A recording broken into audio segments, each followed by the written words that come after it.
everybody, it's Ramona here again from RamonaRemisat.com with your weekly guidance forecast, and this is going to be the forecast for the week of November 30th through to December the 6th. And I hope all of you in the US had a wonderful Thanksgiving, a nice long weekend, time to connect with family and friends, and ate a lot of yummy food. I'm really thinking that I'm going to have to start celebrating not just Canadian Thanksgiving, but US Thanksgiving as well, since I have so many friends there and family there as well. I mean, why not, right? It's a wonderful holiday. So anyhow, let's go ahead with this week's forecast. I'm just going to choose some cards here. And we will see what, oh, this one seems to want to be Monday and Tuesday's card. I'm going to keep going here. And, oh, this one wants to go for the middle of the week. And we need one more. Let's see here. Oh, I'm going to keep going. Oh, where'd you go? Technical difficulties. Nothing like having your camera fall over on you. Okay, so let me just here a little bit. Okay, you know, it wouldn't be me unless there was some kind of a... Okay, so, sorry, I did pick a third card through all of that. I'm going to just put these over on the side. And we'll get started. Okay, so the beginning of the week, Sacral Chakra. So you've heard me talk about chakras before.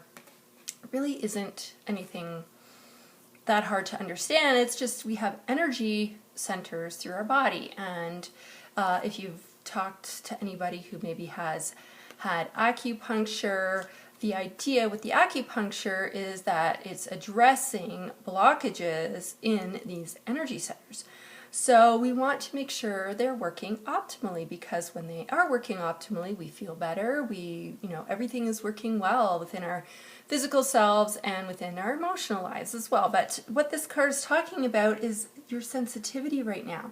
You're being reminded that you have to be mindful of what you are putting into your body, what products you use. It actually says that you are highly sensitive to chemicals, additives, processed foods, and even energy right now. So really respect those sensitivities and avoid harsh items, harsh situations, harsh relationships. Now, you may have just come through the holidays where you've had to spend time with family, and maybe, family is great, but sometimes there are those clashes, right? So you may be feeling impacted from being around those certain people who just kind of push your buttons and get you going. So right now, really be mindful of that. Notice how those people affect you and put some healthy boundaries in place. You can speak freely to them and let them know, how they impact you. And if they are still going to, be rude to you or still be really pushy with you or whatever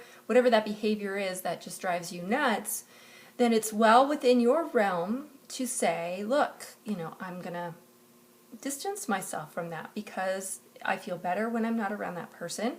And healthy boundaries is just as important as, the things you do for your physical wellness, that you have physical hygiene, you exercise, you eat the right food. So, setting boundaries is just as important. So really think about that, especially at the beginning of the week. And notice, like I said, if there are some foods or beverages that just make you not feel well when you consume them, consider taking those out of your diet for a time and notice the difference. And if it is showing up to you that you feel so much better without them, make that decision to maybe take them away, right? And really notice too what's going on with the situations that you're in, the environments that you're in, because those all impact us.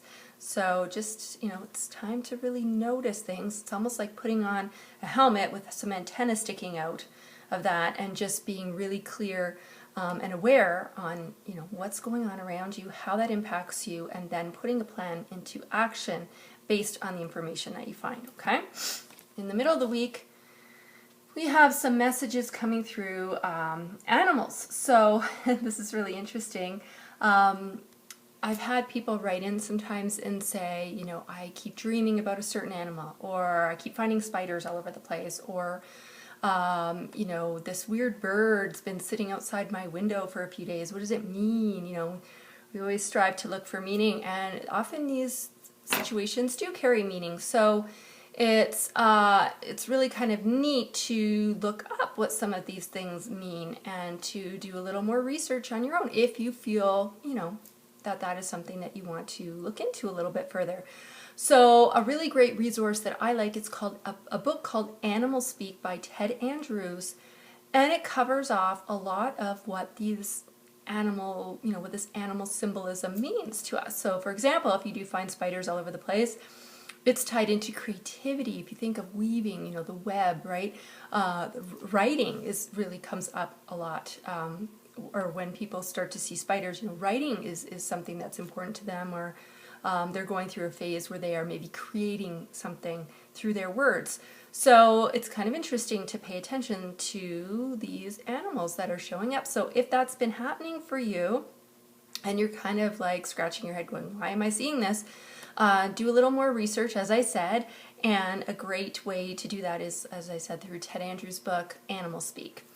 And that might be really coming up through the middle of the week, Wednesday, Thursdays, when you might start seeing these different things. So keep that in mind. And at the end of the week, we have more chakra work to do on the throat, which really ties in with the other one that we were talking about, the Sacral Chakra, which is about being mindful of harsh situations, people, that sort of thing, and putting some boundaries into place for that. The throat chakra is talking about speaking up for yourself, right? So again, if people are pushing your buttons, be assertive.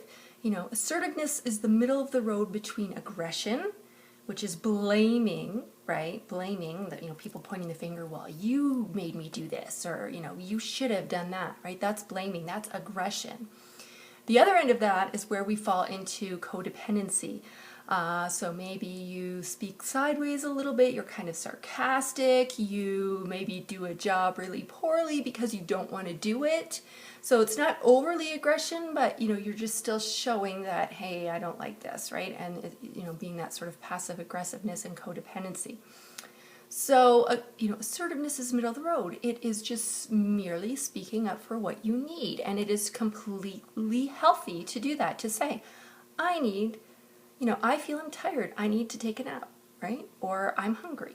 Or I need to, whatever it is, right? I need you to please put these clothes into the dryer, and when they're done, I need you to fold them, please. Right? It's not blaming, it's not complaining, it's speaking up, and it's telling what you need. And people should realize that they have needs too, so when you speak up for your needs, they should respect that, right? And it is a great model of behavior, especially if you have children, because this is a tool that will serve everybody well, and especially as we're in adulthood. So it's good for kids to see their parents modeling this assertive behavior, so that they can grow up being assertive. When they go off into the world and they have a job and they have families and they have other relationships, assertiveness is very healthy. So part of assertiveness is about speaking your truth, letting people know what you need. I always jokingly say, my mom said when we were growing up, I walk on water, but I don't read minds, meaning tell me what you need, right? She can't read our minds, so if there's something we need, we have to speak up for ourselves. And so that is what's really coming up through Friday, Saturday, and Sunday. So, that's some work we're going to need to do this week as far as that, boundary setting, that healthy hygiene around what we need, speaking up for that. And then middle of the week, there might be a little message coming through in terms of some kind of an animal. It could be a bird, it could be an insect, it could be fish, it could be anything. So just, don't be overly looking around for it. But if you see something that's constantly coming up, more than I would say 2-3 times, take a note of that and look it up and see if there's maybe another message there for you. So that's what I've got for this week, and now go on and head on over to my blog. It's ramonaremisat.com/blog, and you can check out my weekly blog post. And this week I've put something on there about how to connect with your soul. Our soul is really our way of getting in tune with what's our best self. What is really the best things that we can do for ourselves. And I have specific ways that I connect with my soul, but you might have a different way, or maybe you are looking for a way to get more in tune with your soul. So head over to the blog post and check that out, and I would love to know how that, if that helped you. So feel free to leave something in the comments after you've had a chance to read that. And have a great week, and we'll see you here next week. Thanks, everybody.